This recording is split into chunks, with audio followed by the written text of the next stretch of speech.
રામ રામ મારા વાઘેલા વંશની મેલડીના રામ રામ ને રામ. સારું કરશે મારો ભગવાન મારો રામ,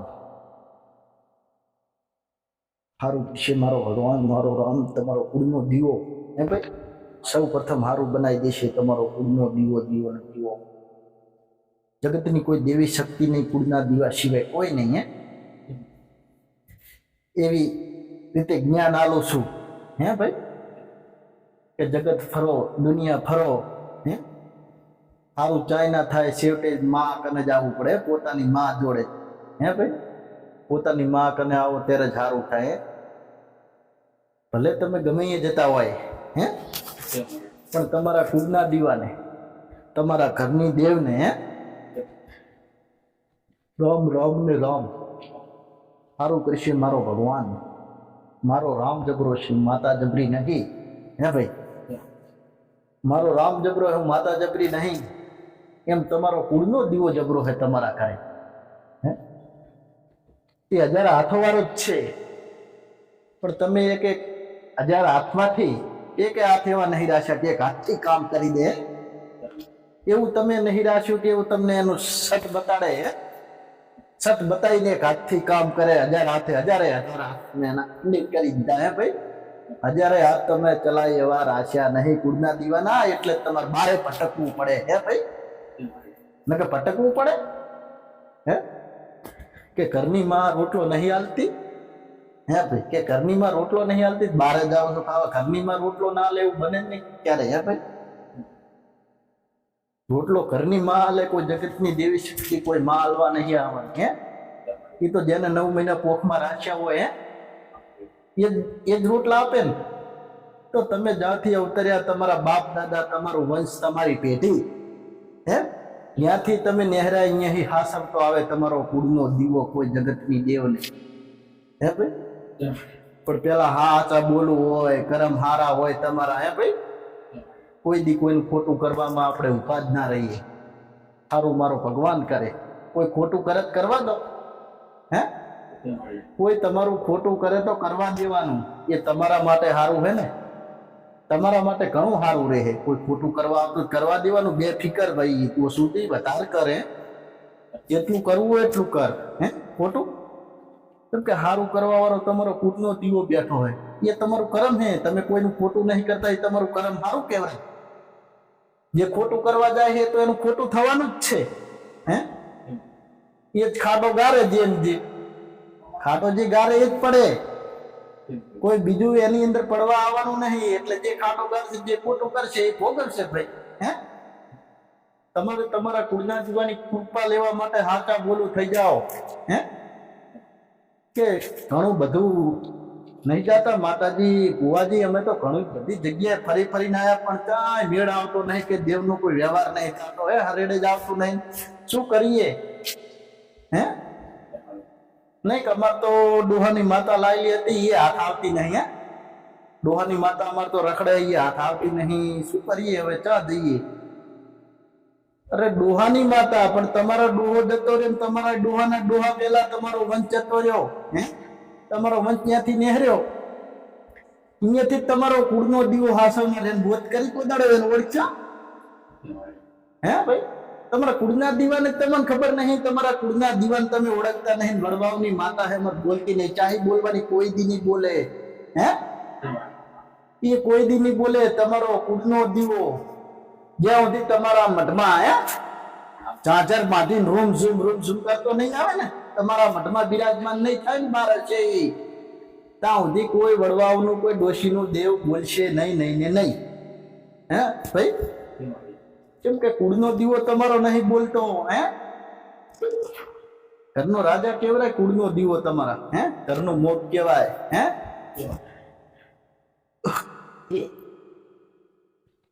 દેવની તકલીફ હોય એટલે તમને ગમે તે નડતું હોય, ગમે તે રીતનું તકલીફ હોય તમને, હે નડગત રૂપ થતું હોય ને ગમે તેવું, તો કુળના દીવાના અજાણ સિવાય. હે ભાઈ, એના અજાણ કઈ હોય જ નહીં. એને બધી ખબર હોય કુળના દીવાને, પણ તમે એને નહીં ઓળખતા ને, એના હિસાબથી તમારે ભટકવું પડે. હે ભાઈ, કોઈ દેવની કૃપા નહીં મળતી, કલમું કે લૂંટાઈ જાય. શું કે કલમું લૂંટાઈ જાય છે.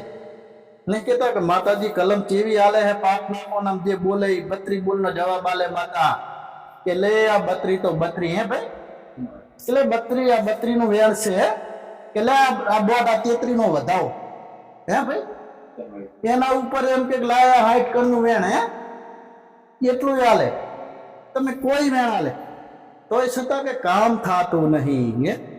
આવી બધી કલમો હાલવા સિવાય કામ થાતું નહીં. ચમ કામ થાતું નહીં? અમારા વડવાઓની માતા તો બોલે છે, અમારા ડોહો લાઈ લઈ અને માતા તો બોલે આ કલમ હાલે કે આ કામ થઈ જાય, પણ તોય થાતું નહીં.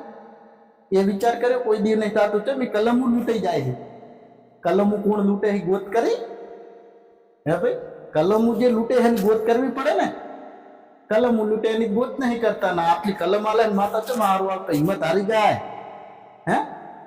કામ થતું નહીં એમ થાય કે અમારું કોઈ કારું કરું તો શું નડે હે, કઈ ખબર નહીં પડતી. ને એમ લાગે કે માતા જ નહીં હે, પણ એમ અમુક વાર સાચું બોલી જાય. અમારે તો મઢમાં માતા જ લાગતી નહીં. એ સાચું છે તમે બોલો છો, એક મઢમાં માતા નહીં તો નહીં જ ને. મઢમાં માતા એવું કેમ કે તમારો કુળનો દીવો નહીં મઠની અંદર હે, તમારા મઢની અંદર કુળનો દીવો હાજર હોય. કલમ લૂંટવાની કોઈના બાપની તાકાત નહીં, કોઈ દેવની તાકાત નહીં. તમારા મઢની અંદર કલમ લૂંટાય હે. પેલી દોડ પડે ને તો તમારા કુળના દીવાની દોડ પડે હે. પછી ગમે તે દેવ આવીને બોલે, પછી કલમ હેડે ને પછી કામ થાય. એમને એમ કામ થાય નહીં હે. કુળના દીવાનું કઈ કશું હોય નહીં ઠેકાણું.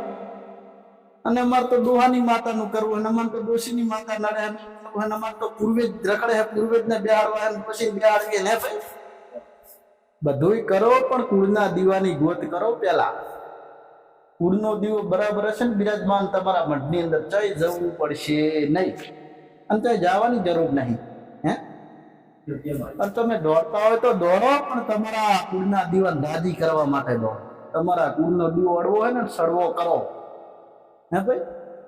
કે એક વાર બોલતો થઈ ગયો ને એક વાર રાજી થઈ ગયું તમારી ઘરની દેવ, તમારો કુળનો દીવો, તો તમે રાજી રાજી આ તમારી કલમો લૂંટાય ને દોડ ને અઢીને કે 5ની કલમ આલી તોય માતાજી કામ ના કર્યું. કલમ તો મારું બેટું બરાબર, કલમ તો એ કામ કરવા માટે આલે હે. કલમ આલે દેવ બરાબર જ છે. તમે એને કામ કરવું હોય કલમ આલે રી, કલમ એની ખોટી નહીં, એની કલમ ખોટી નહીં. એને કામ કરવું હોય કલમ આલે હે, પણ એને કોણ અટકાવ કરે હે? કોણ કામ નહીં થવા દીધું હે? એટલે દોઢને અઢી આલ્યા તે ખોટા નહીં આલે, એ હાથા જ આલ્યા છે. એ વિચારો એને હાથા આલ્યા છે, પણ એને એવું શું નડે છે કે એને કામ કરવા નહીં દીધું? એના આગળ કોણ થાય છે હે? એના આગળ એક જ સૌ પ્રથમ થાય તો એક જ કોઈ બીજું દેવ બોલતું હોય ને તો તમારો કુળનો દીવો આગળ થઈને આવે મારું નહીં કાંઈ કરતા મોટા કોઈ દી ના થાય સારું.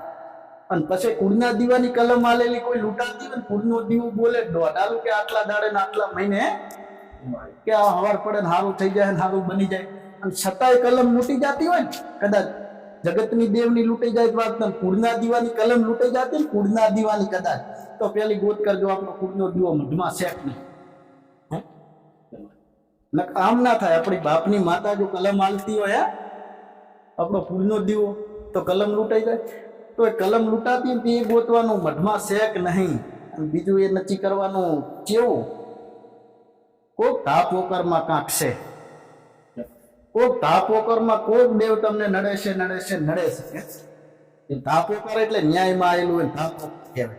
કોકને રોવડાયો ને એના પાસે ને એને ધાપોકાર કહેવાય. એટલે કોઈ દી તમારા કુળના દીવાની કલમ હોયેલું, કેમ કે કુળનો દીવો ન્યાયથી હટતો હોય, અન્યાયથી નહીં.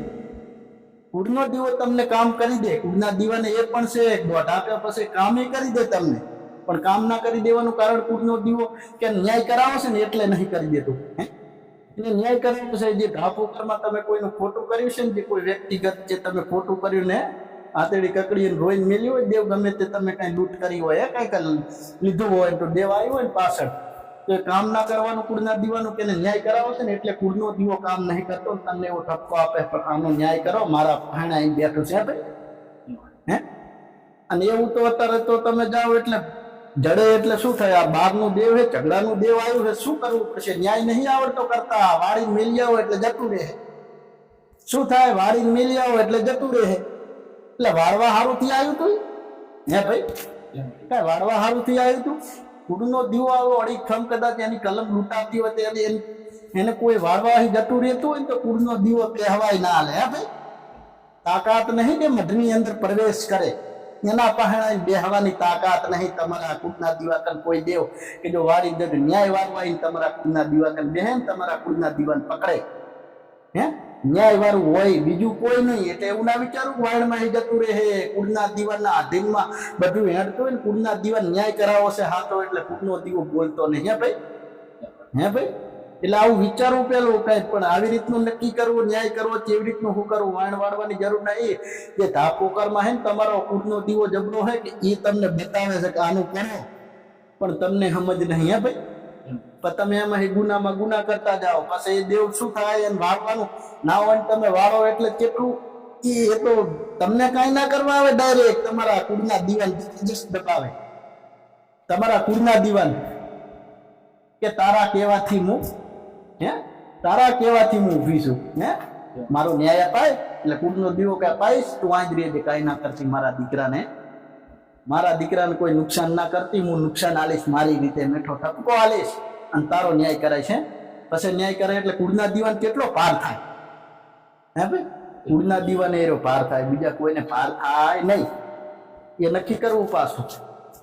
હે ભાઈ, કે કુળના દીવા ઉપર બહુ ભાર આવે, તમે ખોટું કરો એટલે સીધું કુળના દીવાના મઠમાં જતું.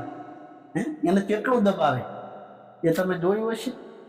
કુળના દીવા ના બોલવા દે ક્યારે, એ નક્કી કરવું. પછી વ્યવહાર, દેવના વ્યવહાર આવી રીતના થાય, આવી રીતના વાણ વાળવા ના થાય. તમારા કુળના દીવાન પૂછીને કરજો, ગમે એવું હશે તો ન્યાય એ કરાવશે ને કરાવશે, વ્યવહાર પણ એ કરાવશે. હે ભાઈ, ભલે રામ રામ.